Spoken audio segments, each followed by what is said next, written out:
saya sebut aja Lali Cumanan gitu. Dalam satu Hmm. podcast kami di salah satu media mainstream gitu ya, dia sebut bahwa dari 120 saksi itu justru dominan adalah saksi dari teman kuliahnya Pak Jokowi yang kurang lebih hampir 80 orang. Saya aja kaget gitu. Loh, kok bisa 120 saksi ini 80 orang dari temannya Pak Jokowi? Memang ada 80 orang Pak Jokowi itu masih hidup semua. Karena yang dicari di dalam hukum pidana itu bukan banyaknya alat bukti ya. Bukan saksi harus 120 saksi, bukan ahli harus 122 ahli, bukan itu nilainya. Nilainya itu bukan pada kuantitas alat bukti, tetapi pada kualitas alat bukti gitu.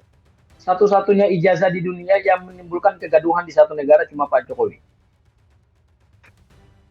Tidak pernah ada suatu gejolak di dalam suatu negara hanya karena urusan ijazah. Dan ini adalah satu-satunya di dunia. Assalamualaikum warahmatullahi wabarakatuh, teman-teman semua dari Langkah Update dan channel-channel yang lain yang menayangkan video ini.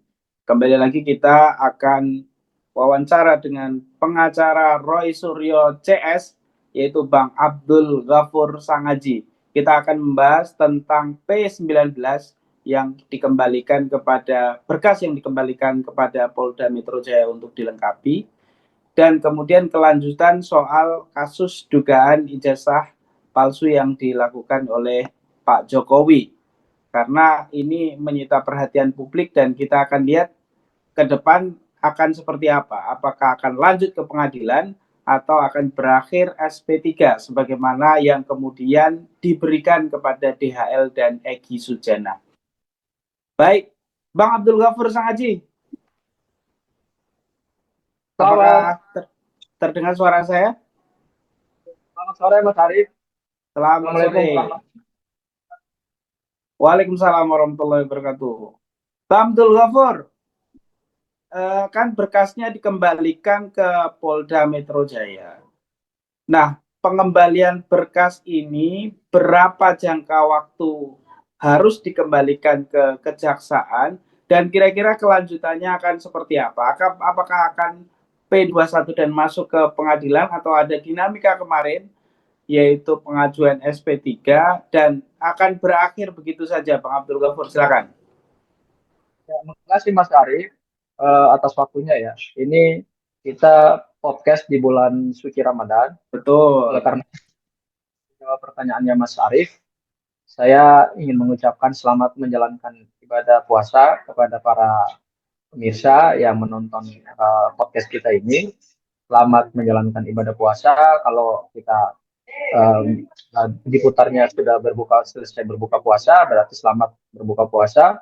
Semoga amal ibadah kita di bulan suci Ramadan ini semakin baik dan menjadi amal yang diridhoi oleh Allah Subhanahu wa taala ya, Mas Arief ya. Amin. Nah, terkait dengan pertanyaannya Mas Arief, jadi begini. Sebelum kita ke tenggang waktu, kapan batas waktu untuk merampungkan berkas perkara. Ingat bahwa berdasarkan hukum acara pidana, berkas yang telah dikirimkan oleh penyidik Polda Metro Jaya ke kejaksaan itu kemudian diberi tanggapan atau diberikan hasil penilaian oleh jaksa peneliti. Jadi dari hasil penelitian itu ada 3 poin utama, yaitu dalami saksi, dalami ahli, kemudian dalami lagi barang bukti.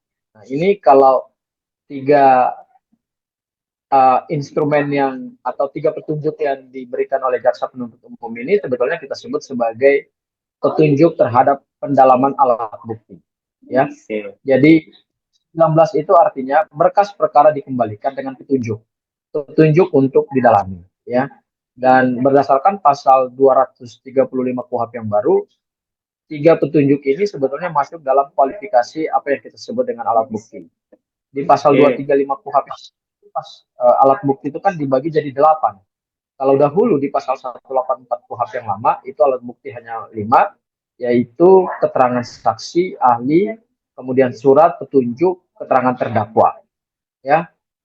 Dan ya itu 5 itu. Kemudian masuk ke pasal 235 yang baru di KUHP yang baru, kualifikasi alat bukti diperluas. Ada keterangan saksi, ahli, kemudian ada barang bukti, ada bukti elektronik, kemudian juga ada keterangan terdakwa, kemudian juga ada pengamatan hakim, ada bukti surat, dan bukti apa saja sepanjang didapatkan tidak melawan hukum. Nah, berdasarkan petunjuk jaksa, ternyata 130 saksi yang sudah diperiksa, kemudian 22 ahli yang juga sudah diperiksa, dan 700 barang bukti yang juga sudah diperiksa oleh jaksa, itu kemudian dikembalikan dengan petunjuk. Nah, kapan kapan penyidik harus menyelesaikan semua berkas T19? Berdasarkan pasal 61 ayat 3 KUHP yang baru, maka penyidik itu hanya punya tenggang waktu 14 hari untuk mengembalikan kepada jaksa penuntut umum. Jadi hanya waktu 14 hari, Mas Arif. Oke, artinya kan setelah dikembalikan kemarin tanggal berapa ya? Apakah ini sudah melampaui batas waktu yang kemudian sudah diberikan oleh penyidik atau belum ya? Kalau dihitung sampai dengan tanggal sekarang ini tanggal 22, Bang Gafur. Jadi 14 hari itu dihitung dari kapan? Dihitung setelah berkas P19 diterima oleh Polda Metro Jaya.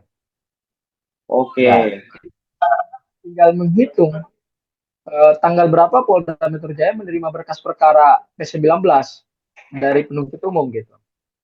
Ya, sampai hari ini apakah itu sudah lewat tenggang waktu 14 hari ataukah memang belum masuk kepada tenggang waktu 14 hari. Saya menggunakan asumsi bahwa kelihatannya ini sudah lewat dari tenggang waktu 14 hari. Asumsi saya loh ya. Asumsi saya. Sudah lewat dari tenggang waktu 14 hari. Kalau dia lewat dari tenggang waktu 14 hari, sebenarnya ketika berkas perkara itu dikembalikan lagi kepada penuntut umum, harusnya penuntut umum mempertimbangkan untuk memberikan catatan kritis kepada penyidik Polda Metro Jaya gitu. Ya bahwa sesuai dengan tenggang waktu yang diatur dalam KUHP yaitu 14 hari, ternyata penyidik tidak menyelesaikan dalam 14 hari, ini menunjukkan bahwa penyidik belum bekerja keras gitu untuk menyelesaikan perkara sebesar ini.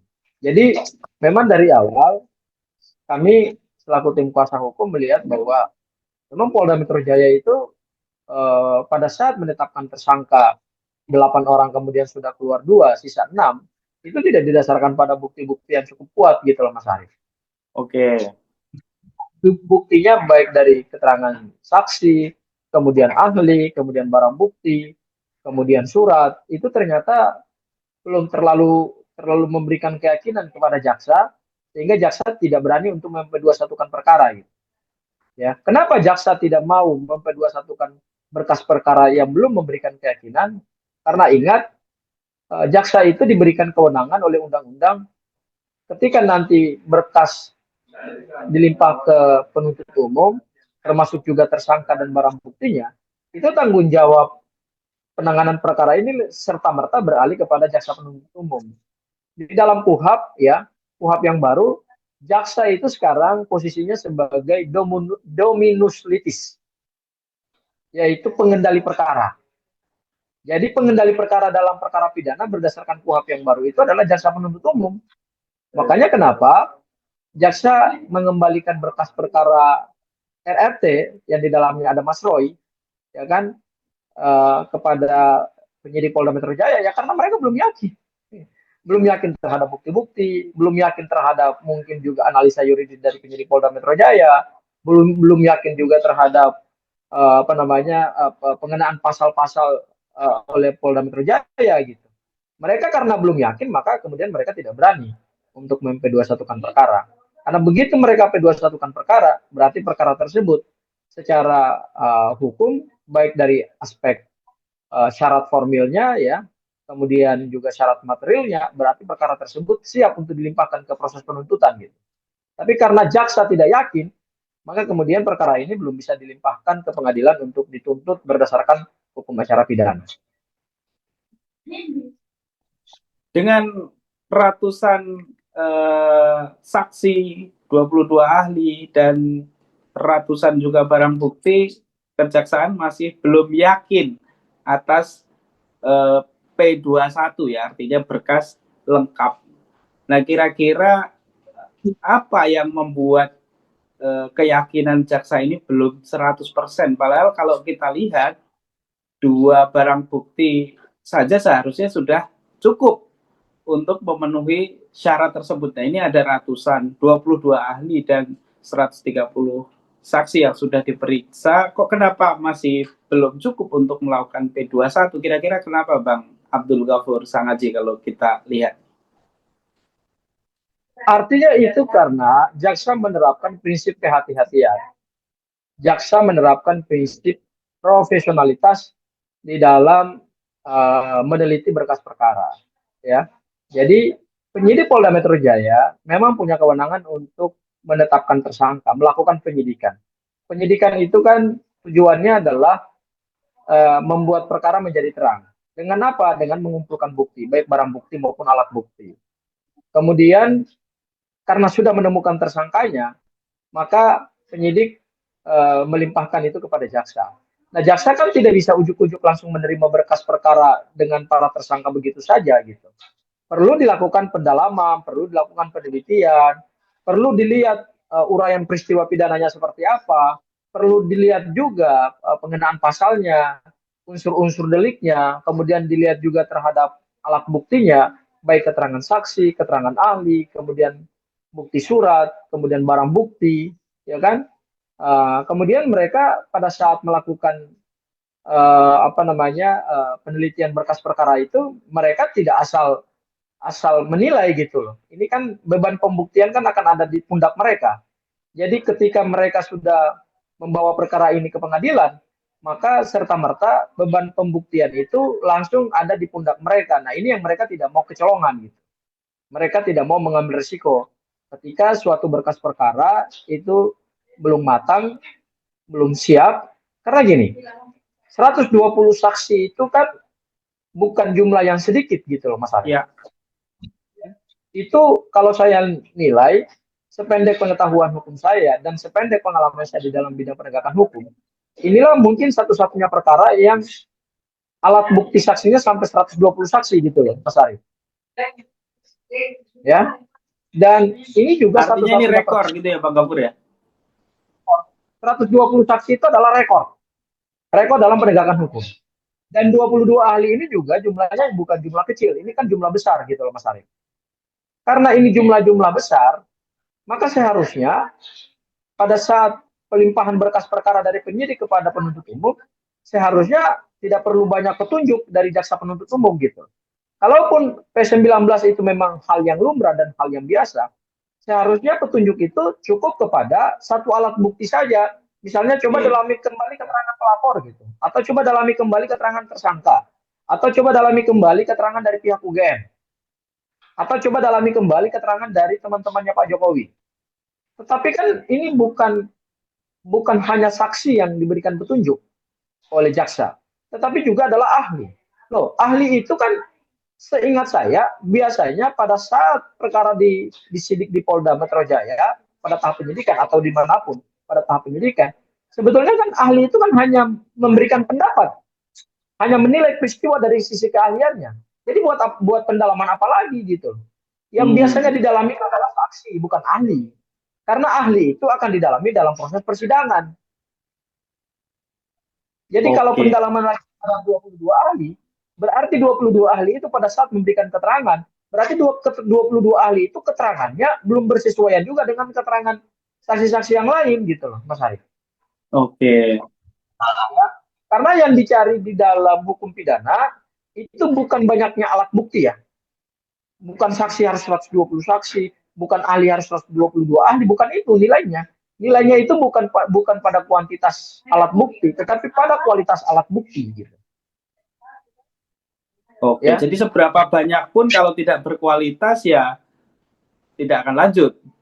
Nah, iya, saya bahkan mendengar dari seorang pelapor ya, saya sebut aja Lali Cumanan gitu, dalam satu podcast kami di salah satu media mainstream gitu ya, dia sebut bahwa dari 120 saksi itu justru dominan adalah saksi dari teman kuliahnya Pak Jokowi yang kurang lebih hampir 80 orang. Saya aja kaget gitu. Loh, kok bisa 120 saksi ini 80 orang dari temannya Pak Jokowi?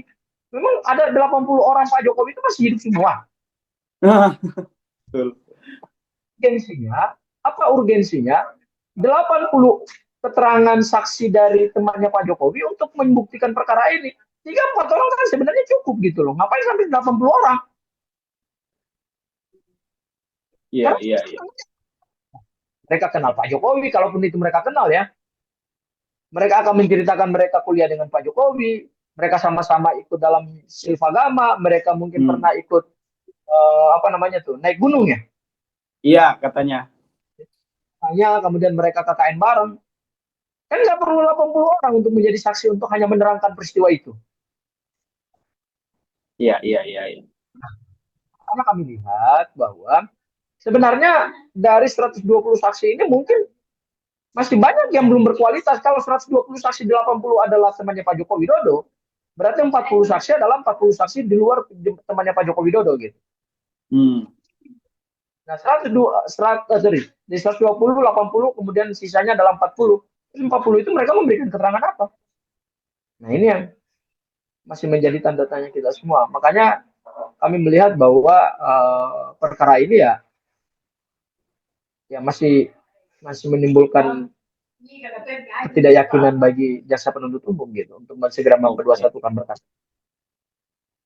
Nah, sebagai seorang pengacara dari Roy Suryo CS nih, Bang Abdul Ghafur, melihat P19 ini apakah kemudian nanti akan berakhir SP3 yang kemarin sempat menjadi polemik juga soal pengajuan SP3 itu, yang sempat menjadi apa namanya ya, guyonan dari para pendukung Pak Jokowi, sekaligus menjadi apa namanya guyonan juga oleh Bang DHL dan Bang Egy Sujana ya soal pengajuan SP3 itu. Dan apakah akan berakhir seperti itu atau dengan semakin luasnya atau semakin melebarnya, ini kan awalnya kasus ijazah doang. Tadi disebutkan Bang Kafur yang menjadi saksi 80 orang malah teman-temannya Pak Jokowi, yang kalau kita lihat di sidang CLS Solo hampir semuanya yang diundang di sidang CLS Solo yang gugatan dari Pak Taufik itu hampir tidak ada yang melihat ijazah asli Pak Jokowi. Nah, apakah ini akan berlanjut ke persidangan atau akan SP3, artinya dihentikan kasusnya? Nih Bang Abdul Ghafur Sangaji gimana nih? Ya, SP3 itu kan artinya penghentian penyidikan. Kalau kita bicara penghentian penyidikan, itu merujuknya nanti kepada pasal 24 KUHP yang baru. Ada 10 alasan kenapa suatu perkara pidana bisa dihentikan. Saya ambil yang pokok-pokoknya saja lah ya. Yang pertama adalah karena peristiwa tersebut bukan peristiwa pidana. Kemudian berikutnya lagi karena restoratif justice. Berikutnya lagi karena tersangka meninggal dunia. Berikutnya lagi dihentikan demi hukum. Berikutnya lagi adalah karena daluarsa, baik daluarsa pemidanaan maupun daluarsa penuntutan. Dan yang ingin saya masuk ke sini adalah karena kurangnya bukti. Ya, nah dari beberapa alasan atau faktor yang bisa menghentikan suatu perkara pidana di tahap penyidikan, itu dua alasan yang sebetulnya relevan dalam diskusi kita malam ini, sebagaimana pertanyaannya Mas Arief gitu, yaitu dihentikan karena tidak cukupnya bukti dan dihentikan bisa karena alasan kepentingan hukum gitu. Kalau tidak cukup bukti, berarti nanti pada saat berkas perkara ini dilimpahkan kembali ke jaksa peneliti, kemudian kalau jaksa lagi meneliti berkas perkara, kemudian lagi mengembalikan kepada penyidik, ya bisa dua kemungkinan. Yang pertama adalah penuntut umum mengembalikan kepada penyidik karena berkas perkaranya memang masih belum lengkap lagi, atau kemudian yang kedua langsung memberikan pendapat bahwa dari hasil penelitian terhadap berkas perkara, maka perkara ini tidak cukup bukti. Sehingga nanti pada saat dikembalikan ke penyidik, serta-merta juga SPDP, surat pemberitahuan dimulai penyidikan, yang pada awalnya itu dikirim kepada kejaksaan itu. SPDP itu kan adalah surat pertama kali pada saat penyidik mengirimkan pemberitahuan kepada kejaksaan. Kejaksaan itu kan tahu perkara ini kan dari SPDP. Ya. Nah, kalau kemudian nanti setelah jaksa meneliti ini tidak cukup bukti, maka bisa aja dikembalikan kepada penyidik dengan petunjuk bahwa Anda buktinya tidak terlalu kuat atau tidak cukup bukti untuk membawa perkara ini menjadi perkara pidana kepada proses penuntutan, sehingga nanti berkasnya dikembalikan sekaligus juga SPDP-nya dikembalikan. Nah, kalau SPDP-nya sudah dikembalikan, maka secara hukum berdasarkan pasal 24 KUHP yang baru, ya penyidik Polda Metro Jaya harusnya langsung segera menerbitkan surat penghentian penyidikan karena berdasarkan petunjuk jaksa bahwa berkas perkara itu dinyatakan tidak cukup bukti. Bisa seperti itu, Mas Ari. Atau yang kedua, demi kepentingan hukum tuh misalnya demi kepentingan hukum itu kan sesuatu makna yang luas ya. Kalau tidak cukup bukti berarti jelas ya buktinya tidak cukup kuat gitu. Tetapi kalau demi kepentingan hukum, nah ini pengertian yang cukup fleksibel gitu, kepentingan hukum. Kepentingan hukum itu artinya apa gitu? Kepentingan hukum itu misalnya jaksa melihat bahwa berkas perkara ini ternyata disidiknya ada 8 orang, tapi kemudian ada 2 orang yang sudah administrative justice, kemudian sisa 6 orang, terus kemudian 6 orang ini misalnya 6 orang ini harusnya juga dikeluarkan sebagai tersangka karena laporan Pak Jokowi itu seharusnya dicabut gitu. Berdasarkan KUHP yang baru kan seperti itu. Dari ketentuan restoratif justice yang baru. Ya kan? Jadi kalau demi kepentingan hukum itu maknanya luas loh. Sangat luas. Tetapi mungkin kalau masuk ke wilayah kejaksaan itu yang penilaian jaksa bahwa ini alat buktinya kurang atau buktinya kurang sehingga harus dikembalikan kepada penyidik untuk segera diterbitkan SP3. Bisa seperti itu Mas Ari. Atau kemungkinan yang ketiga adalah kalau jaksa melihat memang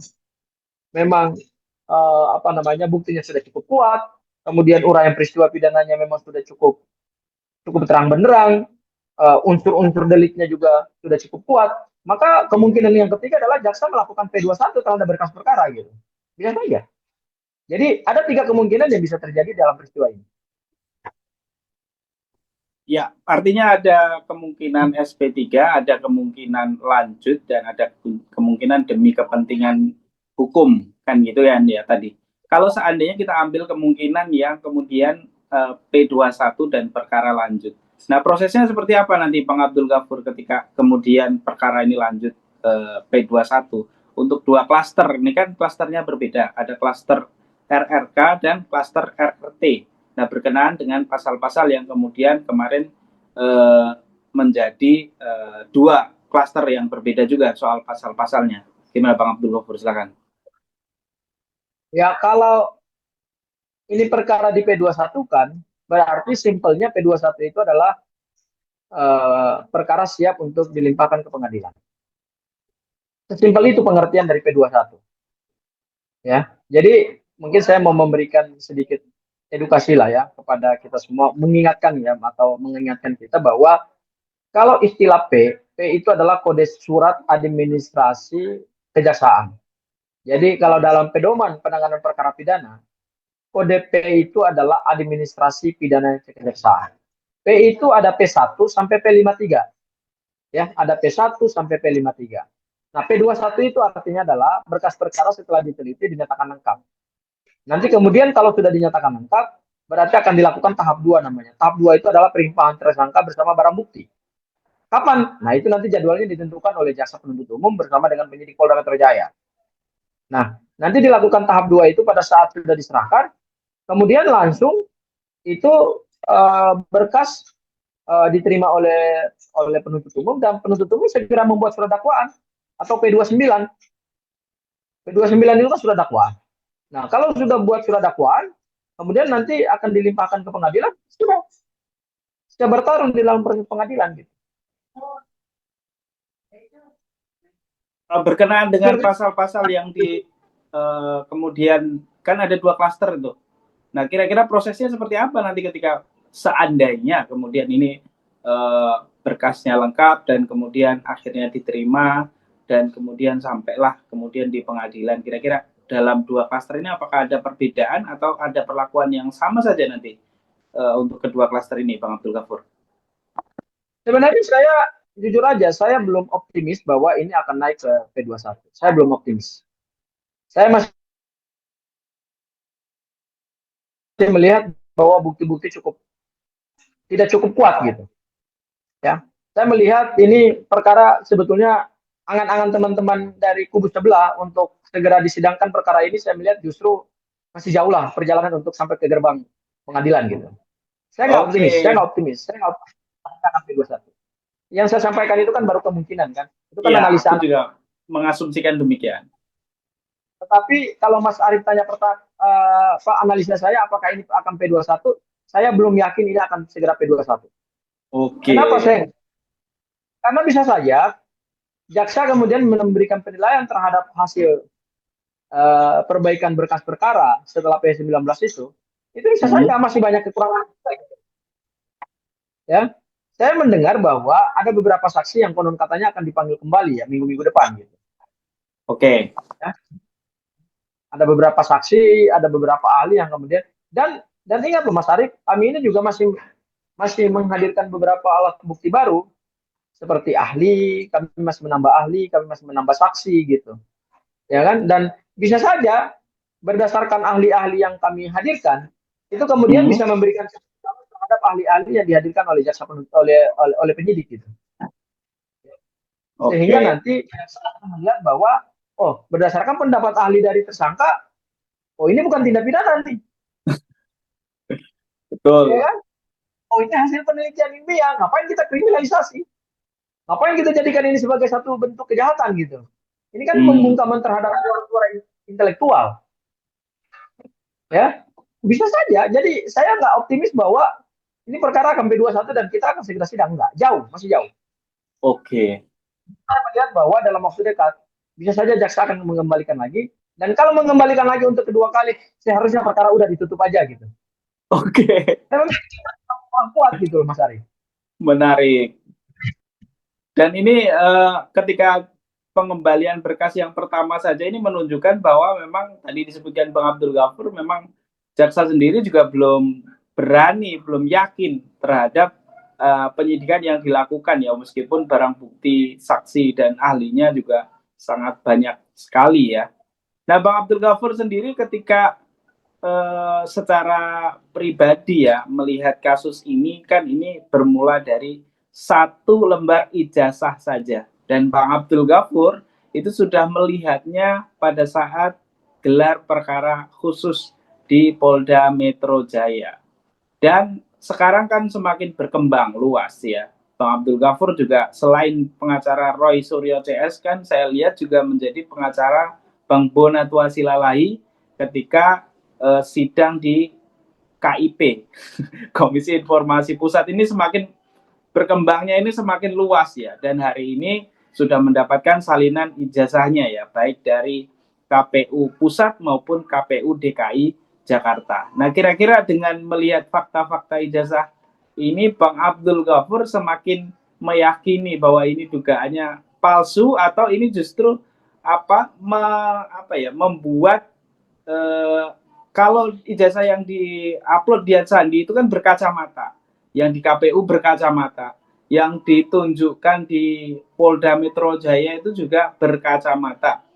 Nah, apakah kemudian ini semakin meyakinkan Pak Jokowi atau semakin meyakinkan Bang Abdul Ghafur sebagai kuasa hukumnya bahwa ini diduga semakin palsu? Kira-kira gimana Bang Abdul Ghafur tanggapannya?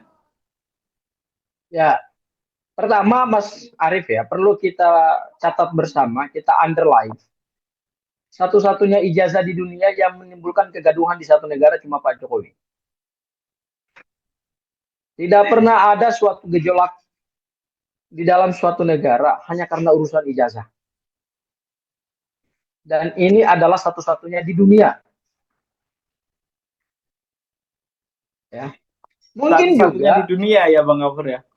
Satu-satunya di dunia dan mungkin juga sepanjang sejarah Republik Indonesia satu-satunya di Indonesia. Karena kenapa? Karena ijazah ini bukan sembarangan ijazah. Kalau ijazahnya Mas Arief, ijazahnya saya, yang ngapain dipersoalkan? Betul. Ngapain bikin gaduh satu negara? Ini karena ijazah bukan sembarangan ijazah, maka kemudian menimbulkan kegaduhan. Ini udah hampir 1 tahun lebih loh. Sejak 2000 berapa itu? Kalau kita tarik ke belakang kasusnya Bambang Tri Gusnur kan dari tahun 2022. Betul. Ya. Udah berapa tahun ini ijazah 4 dipertanyakan? tahun berarti. Ya, 4 tahun. Ijazah saat dipertanyakan itu beliau masih menjadi presiden. Karena ijazah ini bukan sembarangan ijazah. Ini ijazah yang melekat kepada diri seorang presiden. Maka membuat gaduh satu negara.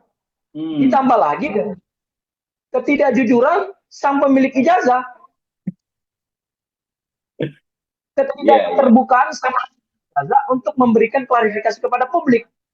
Pada saat hasil penelitiannya Mas Roy, Bang Rismon, Dr. Tifa itu muncul, harusnya sang pemilik ijazah segera mengklarifikasi itu kepada publik. Bukan menyembunyikan ijazahnya. Bukan menyewa para pengacara, bukan mengarahkan para relawan untuk menghadapi hasil penelitian Mas Roy, kan nggak apple to apple. Betul. Penelitian kok dilawan oleh hasil penelitian ilmiah kok dilawan dengan pendapatnya para yang kita sebut termul itulah. Iya. Kan apple. Harusnya Pak Joko Widodo segera membuka ijazahnya kepada publik, menunjuk peneliti-peneliti independen, bisa menunjuk BRIN, bisa menunjuk UI, atau peneliti manapun yang bersertifikat, yang terpercaya, bahkan bisa melibatkan peneliti-peneliti independen dari dunia internasional. Silakan teliti ijazah saya, lawan penelitiannya RRT. Itu baru fair. Hal yang simpel kenapa nggak dilakukan Pak Jokowi? Itu yang jadi pertanyaan kita selama ini. Kenapa Pak Jokowi terus-menerus memegang ijazahnya kemudian disembunyikan gitu? Iya. Bahkan wartawan datang untuk hanya boleh melihat tapi nggak boleh memoto. Loh apa ini? Ini kan bukan barang haram. Sesuatu yang tidak berani untuk ditampilkan itu kecuali cuma satu. Sesuatu yang menimbulkan aib. Oke. Atau sesuatu yang bermasalah. Kalau Pak Jokowi yakin bahwa ijazahnya tidak bermasalah dan tidak menimbulkan aib, harusnya gentleman dong. Tampilkan kepada publik, silakan media foto, kemudian saya akan tunjuk peneliti-peneliti yang hebat di Republik ini, bahkan saya akan libatkan peneliti-peneliti internasional untuk meneliti ijazah ini. Betul. Itu baru fair. Bukan membawa perkara ini ke Polda Metro Jaya. Iya. Ini namanya orang cubit. Kita dicubit nih Mas Arif. Ya. Tapi kita balasnya apa? Kita tusuk orang pakai pisau gitu. Nggak sebanding dong. Orang meneliti, harusnya dibalas juga dengan penelitian. Bukan berarti dibawa ke penjara. Iya. Berarti ada sesuatu yang bermasalah. Nah, itu hal yang kedua. Hal yang ketiga, saya adalah salah satu mungkin dari satu di antara ratusan juta warga negara Indonesia yang bisa melihat ijazah analognya Pak Joko Widodo. Oke. Hal yang paling simpel kita ingin buktikan ijazah ya. Pertama, saya minta kita berpikir cerdas dan kritis gitu. Nggak usah dulu lihat yang lain-lain. Lihat fotonya Pak Jokowi di ijazah. Iya. Pak Jokowi atau bukan? Silakan Anda nilai sendiri. Tapi yang pasti foto ijazah SMA dan foto ijazah sarjana itu dua foto yang berbeda. Oke. Mana Pak Jokowi? Ini yang harusnya diteliti. Ini yang harusnya dijelaskan gitu. Kalau saya pada saat melihat foto ijazah SMA Pak Jokowi, ya memang terkonfirmasi seperti itu Pak Jokowi. Tetapi untuk ijazah sarjana perlu dibuktikan. Masih banyak tanda tanya di kalangan rakyat terkait dengan foto ijazah Pak Jokowi di sarjana memakai kacamata. Kalau saya pinjam istilahnya Rustam Effendi ya, pada saat ijazah itu dibuka, Rustam Effendi maju langsung bilang, Pak penyidik, ini Rustam Effendi loh. Ini saya pastikan ijazah palsu, kata Bang Rustam. Kenapa? Karena bibir ini bukan bibir Jokowi. Kok bibirnya tebal? Pak Jokowi kan bibirnya nggak tebal. Kacamata ini bukan kacamata Pak Jokowi, karena Pak Jokowi tidak menggunakan kacamata. Mukanya ini saya pastikan bukan muka Pak Jokowi.